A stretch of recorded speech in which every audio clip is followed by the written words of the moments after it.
दाखालि थांनाय 4 आगस्ट दानखालि जोंनि 11 नं बावखुंग्रि बियाबनि बिजाथि दनेश्वर गयारी बिथाङा जोंनि बावखुंग्रि ब्लकनि माखासे दैदेनगिरिफोरनि सायाव एलिगेसन लाबोदों जे जोंनि गोदानै जिथुनाखि इएम सार रनजित बसुमतारीखौ जोंनि ब्लकनि माखासे दैदेनगिरिफ्रा फैसानि लबाव बिथांखौ बाव बिजाथि हिसाबै सायख'नानै लाबोदों होननानै बुंदों। बियो नंखाय। दिनैसिमबो जोंनि बावखुंग्रि बियाबाव खुनु जोंनि इउपिपिएल दोननिफ्राय बिजाथि सायख'नाय जायाखै आरो जों बिथांखौ जोङो फैसानि लबावबो लाबोनाय जायाखै। जों बे बेलायाव बुंगोन जे सालानि आरो लकेलनि बाथ्रा जोंनियाव माब्लाबाबो सिखाङाखै आरो जों बुङाखैबो दिनैसिम जों सालानि आरो लकेलनि बाथ्रा। गोजौआवहाय हाइकामान्डआ जोंनो जाय बिजाथिखौ दैथायहरगोन जों बे बिजाथिजोंनो खामानि मावगोन होननानै जों गासै ब्लकनि गासै दैदेनगिरिफ्रानो दिनैनि दिनाव जोङो साखाफारा। बिथाङा बुंदों जे बावखुंग्रि बियो रोखा नङा दि जोंनि दोलोनिफ्राय, नाथाय रनजित बसुमतारी सारखौ जोंनि हाइकामान्डआ इनचार्ज हिसाबै जोंनि बावखुंग्रि बियाबाव दैथायहरदों। बिथाङा दिनै इनचार्ज हिसाबैनो खामानि दङ, जों मावबोगासिनो दङ। नुनो मोन्दों बिथाङा आरो जोंनि सिगाङाव फोरमायनानै होदों दि दिनैहाय मोनब्रै समस्तिनि बिथाङा दायित्व दङ। रनजित बसुमतारी साराहाय जोंनि बावखुंग्रि बियाबावबो बिथाङा दायित्व दं हिसाबै गावबो जोंनि समस्तियाव टाइम होनो हायैनि थाखाय जोंनि माखासे मावथि बिथांमोनखौहाय दिनै खामानि मावनो बेयाव दैथायहरनाय जादों।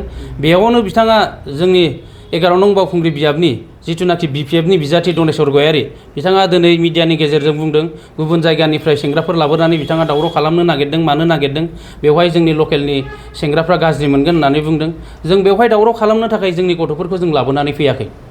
बिथाङा इनचार्ज हिसाबै दायित्व मोनदों सारा, बेवहाय मावदों।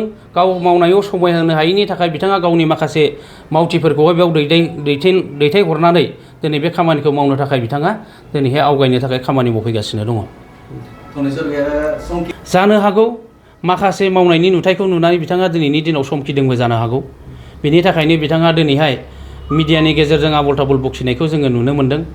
माब्लाबा बुंदों बियो 52%, माब्लाबा 85% जों माइन'रिटिनिफ्राय मोनगोन, खिन्थु माइन'रिटिनिफ्राय जिथुनाखि भट पेटार्न बियो दिनैनि दिनाव 85%ल' फल जाखायो। 85 फल जानायाव बिथाङा माबोरैहाय 85खौ 85 मोनगोन? बेथ' खुनु सम्भबानो नङा। माइन'रिटिफ्रा जोंनि दोलोआव दिनैहाय लोब लोब दावगाबोनायखौ जों नुनो मोन्दों। जोङो दिनैसिमहालागै जोङो फिल्डआव गिदिंनानै नुदों दि बिथाङा बेरायहैनाय समाव बिथांजों माखासे आगोलनिनो गावनिनो जिथु थाखानाय बिपिएफनि दैदेनगिरिफोर बिथांमोना दिनै बिथांनि खाथियाव साफियाखै, जोंजों साफिनानै दङ। आरो बिथाङा बुंदों दे हा होगोननि थाखायसो दिनै रनजित सारा फरेस्टनि इएम हिसाबै हानि बिगोमा हिसाबै बिथांजों फैदों होनदों। बियो नंखाय। दिनैहाय रनजित सारा इनचार्ज हिसाबै खामानि मावफैनायाव बिथांजों लोगोसे दिनै गोबां माइन'रिटिया दिनै बिथांजों जगदान होदों आरो बे जगदान होनायल' नङा, फैगौ समनि जिथुनाखि जोंनि भट बे भटआवहाय बिथांमोना जोंनो भटखौ होगोन होननानै जोङो रोखा दिनैनि दिनाव जोङो हमनानै लानो हायो। थारैनो जों बुंनो हायोदि जोंनि इउपिपिएलनिफ्राय खुनु गावस्रानाय नङा। दिनै बिपिएफनिफ्रायसो दिनै एपिबि दङ जोंनाव, आरो बिजेपिनिखौ जोङो दिनैसिमहालागै जोङो मिथिनो मोन्दों खुनु बिजेपिनि बेयाव बिजाथि होनाय नङा। बिजेपिनि बिजाथि होयोब्लाबो बिपिएफनि माखासे भटार्सफ्रासो बिथांमोनजोंहाय थांगोन। बेहाय जोंनि इउपिपिएलनिफ्राय खुनु खथि जानाय नङा आरो जोंनि इउपिपिएल दोलोनिफ्राय गुबुन दोलोआव बारस्लायनायखौ जों दिनैसिमहालागै नुनो मोनाखै।